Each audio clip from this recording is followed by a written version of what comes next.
Alright, now we're going to clear the sexual tension in the room with our next game, which is called Too Many Narrators. Now this is what's going to happen. We're going to tell you a story here, but we're going to tell it through the voices of 5 different genres. And can we have a type of wood for Chris? Hazel. Mahogany? Mahogany. A rich mahogany. I like mahogany. Can we have a type of newspaper for Kate? New York Times. New York Times. Can we have a type of animal for Carter? Sea lion. Can we have a singer or a type of singer? Jesse McCartney. A speech impediment. What we use. What will you use? Whoa. Can we have an inanimate object, please? Yeah, it's Plastic bag. Plastic bag. What are you again? mahogany. New York Times. Sea lion. Jesse McCartney. Bubbles. Your inanimate object is a plastic bag, and the title is... Like American graffiti. Like American graffiti. All right. Today, a young man was in Brooklyn, and a plastic bag flew into his face. And it flew into my pretty face. And as the man came into my office, my well-furnished office, I sat in my very, very nicely polished chair. I couldn't stop staring at the plastic bag. I mean, if that goes on my head, game over. Wouldn't you think he would probably move it, but he wouldn't remove it? No, it gave that chair a sort of beautiful soul to it.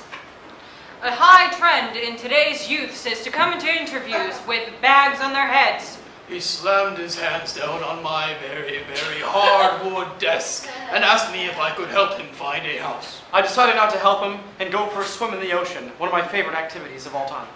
And in the ocean was love and all this pop music and references. Today's New York bays are covered in plastic bags. Michael Bloomberg says that he wants to clean. I don't think that he really understood what was going on his face. Maybe somebody could have helped him, but not me. Maybe I can balance a ball on my nose. Maybe I can't, but... But that ball is bouncing on my nose. Gives me a fluffy. On the R trains, a man balancing a ball on his nose tends to attack people with plastic bags. He chokes them to death and then takes... It's really sad, and everyone should probably be really upset by it. However, it wasn't until I was halfway through my swim on my long, hardwood boogie board that I saw a killer whale, and then it was like March of the Penguins all over again. They marching down the stand. The protesters of Wall Street marched into Times Square today dressed as penguins, carrying a giant whale balloon. Let me tell you, it was adorable! The gravity of the situation hitting me, I ran back to the authorities to report the man that I had let die. However, all that could come out of my mouth was, or. And the officials just stared back at me, deciding almost immediately to cuff me, because this was turning out to look just like American graffiti. Thank you.